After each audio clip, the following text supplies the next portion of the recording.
这个你小心啊！支付宝、微信支付2个，马云跟马化腾你都弄，不抓你抓谁呢？还PayPal 这个海外金流非常难查 ，EC 绿界这4个金流啊都异常，很难查。2维码让人家一扫就可以抖内，你的证据都放在上面了，历史哥啊，你小心啊 ！Ladies and gentlemen, welcome the host. 历史哥就是吉祥，他就是街头人呐、历史哥在利用 YT 的抖内，再把钱分给馆长。金周刊有没有？你可以写啊。金周刊你不是很爱写吗？外号吉祥就是历史哥嘛。历史哥利用2维码收中共的钱，再用 YT 抖内的漏洞抖内给馆长，大不了。我羁押在1号房，你在2号房嘛，咱们还可以聊聊天。历史哥啊，请问一下，你历史这么懂，你讲一下春秋战国时代，来，至少还有一个可以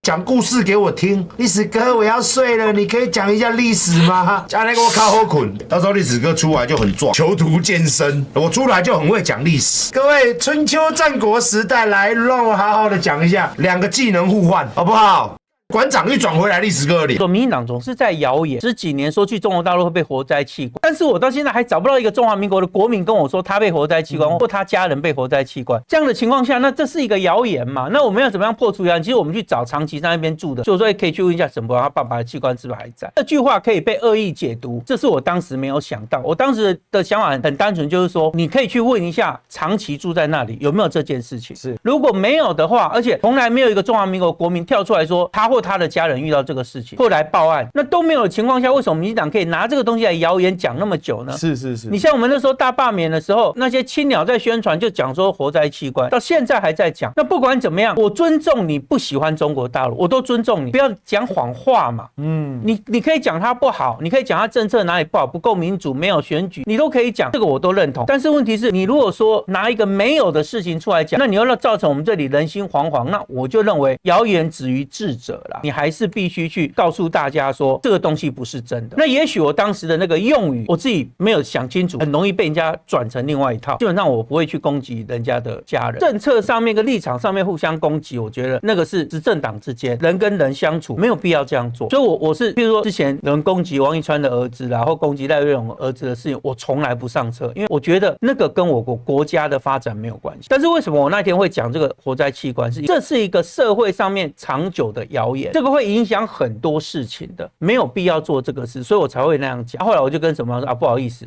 那个我的用字不够精确，我的意思是什么样。沈伯这个事情也经不起细究，再讲下去那不就更验证他爸爸长期在大陆居住？他爸爸不是在大陆居住，他爸爸在大陆都有另外自己的，对不对？小人生。其实我跟你讲，当初大家在先出他爸爸在那边大陆赚钱的时候，大家都在骂他跟他爸。可是我当时你们可以去调出我以前受访，我跟他说，大陆台商的角色本来就是大赚钱，赚了然后回来给我们台湾嘛。他爸做的事情不是错的事啊，就从来没有谴责啊。这是我当时对他跟他爸爸的，主要是他那个双标的行径让人家很厌恶，然后在网络上讲一套，遇到你又讲一套，这个也是他的一个标准的一个范式啊。还是要讲到他这个很糟糕的行径见猎心喜，而且我觉得是伺机报复，就是针对中天记者林承佑这个事情。他的说法是，因为他有一篇报道出来，他讲，而且他是在人家的那个tweet下面回应，他意思就是说，谁叫你是涉犯国安法，你今天被这个羁押，这很正常。那我觉得，因为到目前为止，林承佑甚至从目前露出的资讯，林承佑第一个他没认罪，第二个甚至没有查到金流，进检都不敢说他有金流，难怪昨天民众党反应比国民党还激烈。为什么？因为民众党前主席、创党党主席柯文哲，就是他在毫无金流的情况之下，人就被逮走，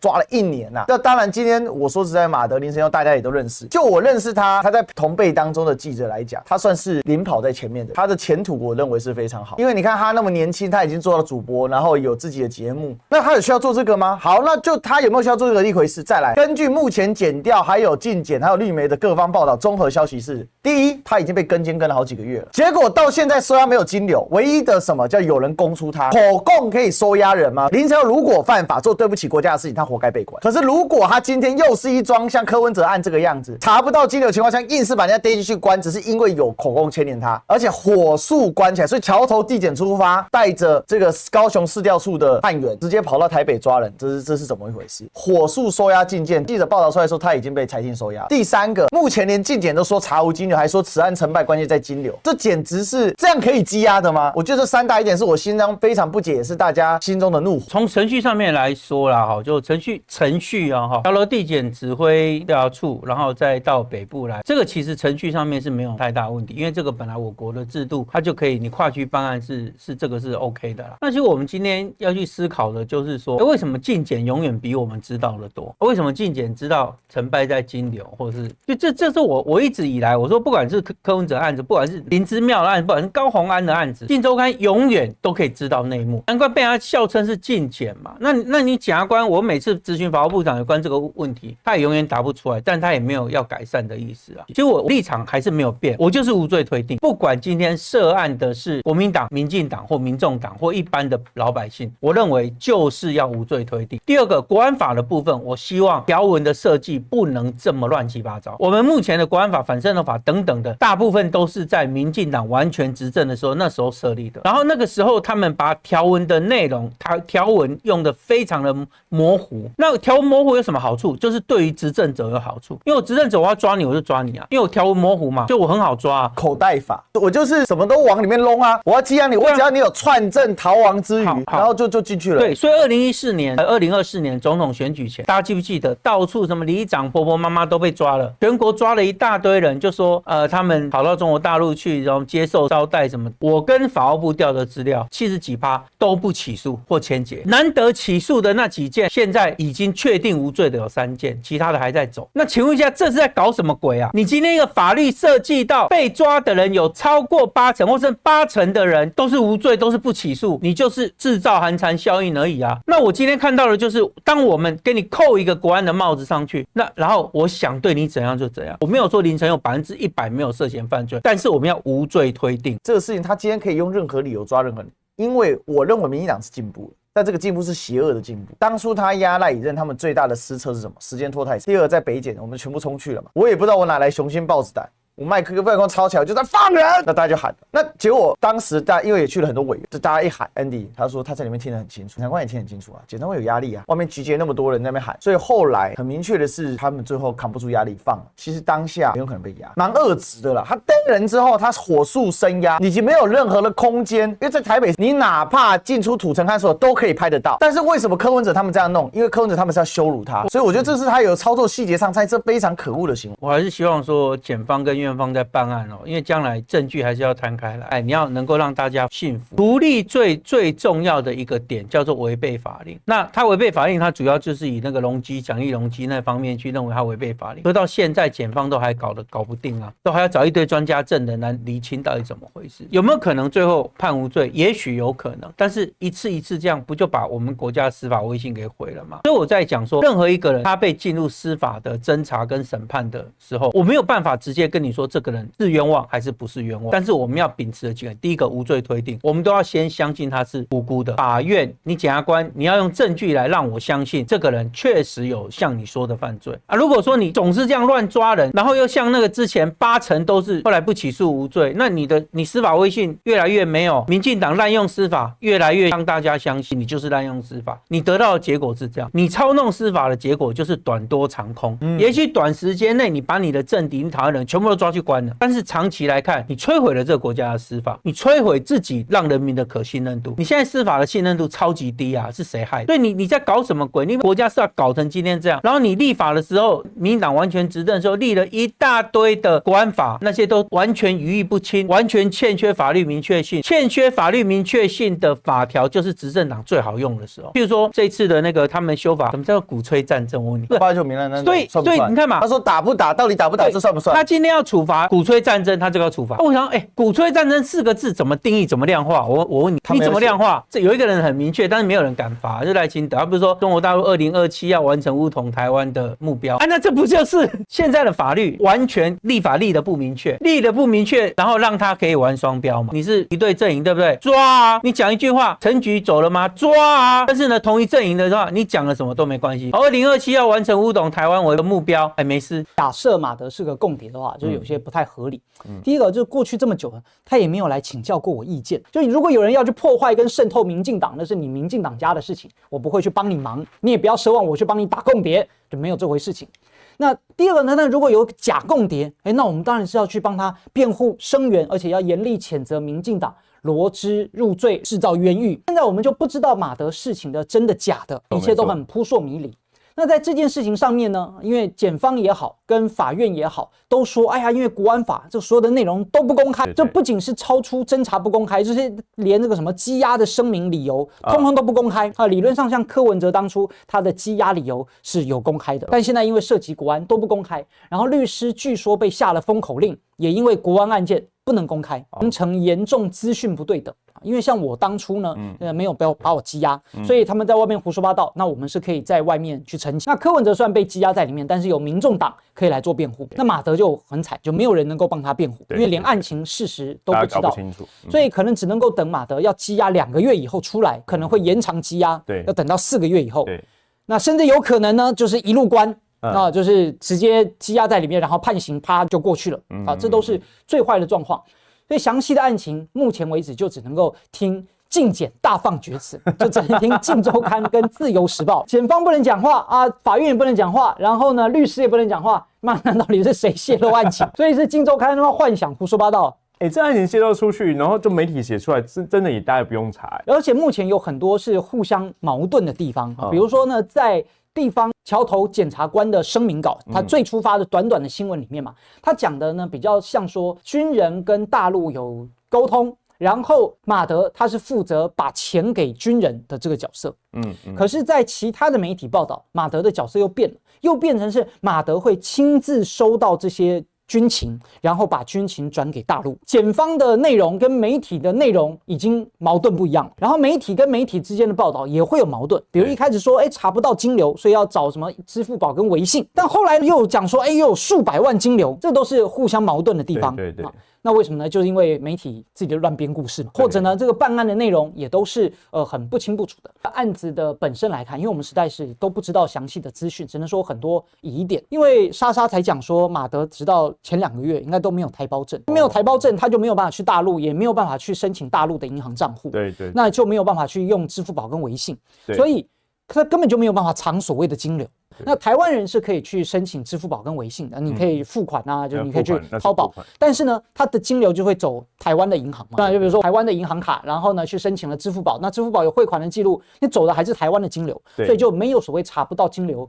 这回事情。因此报道很多都很矛盾。那么在这件事情可不可信之前呢，说真的，因为具体我们不知道。好，那我们还是讲勿枉勿纵。如果马德真的有干了非法的事情，那也活该。但是呢，在过去的历史经验上面来看，就民进党的检调实在不值得信任，尤其这种高的政治案件，比如说向心夫妇还被指控为共谍头子，这个也是无罪，但是活活被困在台湾3、4年。那再来呢，像以前的郭梅兰事件，最后呢不起诉，但是共谍骂名也是已经骂透了，最后他抑郁而终。那再来一个案子呢，就是我啦，我当初的这个媒体标题也是很精彩，比如说当初也是镜周刊，镜周刊他当时报道说一案双破，这个国安法案件地下汇兑35亿元，35亿哇，有35亿的人啊，哇有35亿，完全他妈是亿元。你看这镜周刊，那其他的一些报道标题大概就是说国台办1500万。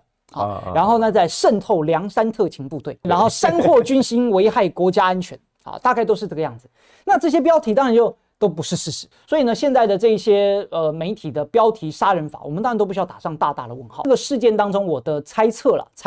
应该确实是由军人发生一些状况，所以国安局就调查到，那接下来呢才去循线连到了马德，那连到了马德呢，才大肆的去做大。为什么？又打击中天嘛，打击新闻自由啊。那当然，既然会去签到马德，我的猜测一定也是有相关蛛丝马迹，比如说军人是不是真的跟这个林承佑他有一些对话记录，然后循线才会被查到。就是他也不会无端的去牵扯，但只要你被牵连上，他就可以编故事。好像当初他就是要搞我们新党，他只要是牵扯到新党，他就通通都画起来，然后呢，你的一切东西都开始编故事。所以柯文哲也是啊，黄国昌也是，他总要有个由头才能开始编。那当然啦，这个马德的事情我们还是不清楚，只是呢，在整个的办案过程，甚至是所营造出来的氛围，就是赖清德民进党在利用司法的手段对付在野党，而且接下来呢，对于整个新闻媒体也是极大的打击。就再也你看关了中天，就让各家电视台不敢严厉，像你说 TVBS 啦，或者是东森啊，有的时候呢批判的力道也会比较小，他们还是有那个换照的压力嘛，这批判力度在有些时候还是会比较小。那接下来呢，就个别的记者就再也不可能奢望这种像马德这种会直接督麦到民进党立委身上，而且呢，哪怕林承佑，哪怕马德无罪出来，他也不能再从事记者这一行。中天呢还是会愿意用他啦。但是呢，他假设他再要去问民进党立委，民进党立委说共谍我不接受你的访问，你无罪是法官说的算。对吧？我觉得你还是无罪，不代表你真的无罪，所以他的记者生涯可能会从此告终。那我相信中天还是会愿意，如果他愿意，还是会给他工作。他可以不当记者啊，那转任主播啊，或转任其他的啊，或者呢，我也建议他，如果接下来要从政参选，真的清白，从政参选是他很好的道路啊。我当年就是这个样子。不过的确马德这个案子，他真的比较弱势一点哦。原因在于他的确没办法有一个很强烈的团体或他的组织或他的社团来支持他。因为当然中天，因为他这案子本身其实跟中天没有任何关系啦，就是民进党硬要把他跟中天扯在一起。因为马德以目前这个进检公开的，即便这内容来看，跟中天一点鬼关系都没有啊，也不是什么新闻采访的问题衍生的嘛。那所以中天当然回到他自己的电视台立场，我觉得他发表那个内容，我觉得可以理解啦，反正就正常的跟他采访没关系嘛。但因为这个事情本身他的案子的客观内容来说，我们真的是不知道啦。你也不知道这个进检说是真还是假，那我们只能做一句话，就是侦查不公开，那只能这样。检察官可信吗？就是说，你觉得检察官是努力的在里面往死里打，就是要罗织罪状，就是要置你于死，还是他有一个客观理性的判断说，哦，因为你知道以前我们在学法律的时候，就说检察官是那个超过50%有罪，他才会起诉，那50%以内他就不起诉，然后他有一定的判断标准。你觉得检调的部分，他有这个理性判断吗？还是只要有牵得上线、连看连得到，都一定要置你于死？当然每个人不一样啊，但是在这种高度涉及政治案件的话，基本上他一定是想办法判你死因为在民进党执政以来这么久，那检察官都知道，你想要升官发财，你就是办蓝的嘛。当初办我们案件的调查官跟检察官都升官，办马英九的、办蔡正元的、办高虹安的，全部都升官。然后去办绿的，比如说去办那个台南邱丽丽贿选案，然后办到一半，妈妈被调职。然后呢，他的这个检察官还被台南市政府什么去查他夫家的这个事业单位，在台湾办检察官，那大家就都知道该怎么办啦。而且他们的问法都是引导式的前提跟隐藏的前提跟这个诱导的提问。就在问我说，你是不是就是收了国台办的这个好处，然后来发难处置？就他们的问题的顺序，前面当然就问说你叫什么名字啊？你们都问这些很基本资料。那你在新党参加什么活动？好，那他每一层的问题问下来，都已经是预设，你是不是就是听从谁谁谁的？然后你是不是就是来刺探军情？好，所以是一层一层问的。那他的问法就已经是把剧本都画好了，所以如果你被吓到傻傻的然后或者不讲话什么的，那你就会这些都会成为呈堂证供。马德为什么当天早上没有开直播？我觉得就连政治人物可能如果真的第一次遇到这个检调突然上门的话，我相信大家都会被吓到了。开直播的是王炳忠，对，我说其实真的像他那样子的，其实少之又少啦。也就是说还知道说要录影或直播来这个确保自己的权利，因为你突然之间被这突袭，然后你也搞不清楚发生什么事情，然后就有人来你家，然后跟你讲说你要这个被搜索，要被这个约谈回去的话，大家第一时间基本上都是被吓到的啦。即便他是这个新闻从业人员我相信他第一时间可能也不会想到有这么多看起来似是而非的这个所谓的像你讲事实证据的内容。进检它的资料来源不知道是哪里，进检的原始版本出来之后，其他进检周遭的友好媒体就会从它里面拉一块，然后他的自我想象开始不断的有各种新的这样子一个花边故事不断出来。我看完之后也是觉得哇，这个天马行空罗织罪状的故事不断的出现在新闻媒体里面。那到最后，你知道以现在而言，我们是一个很碎裂化的资讯的社会，就我们要谈论的时候，我们当然会把每一家媒体都尽量看完。一般民众不会我看到进检的，或我看到他附水组织的某一篇，我说你看，果然这个记者就是共谍，拿泰达币，好，然后什么虚拟货币都乱七八糟吸收组织。那这样子既定印象一旦形成之后，即便马德到最后他检调不管是起诉或不起诉，起诉之后他即便是无罪，出来之后大家就既定印象就形成了。我不要一个共谍的记者，所以这个贴标签这个事情然后在现在这个民进党主政这个社会，他基本上就是把你贴上去，他也没有要把你客观标签把它撕下来，他也没有保障你的人权，只要跟你民进党不同的立场、不同的权利，他就是不断的往死里踩嘛，把你贴成共谍，把你贴成中共同路人，对他的政治利益来说是最好的。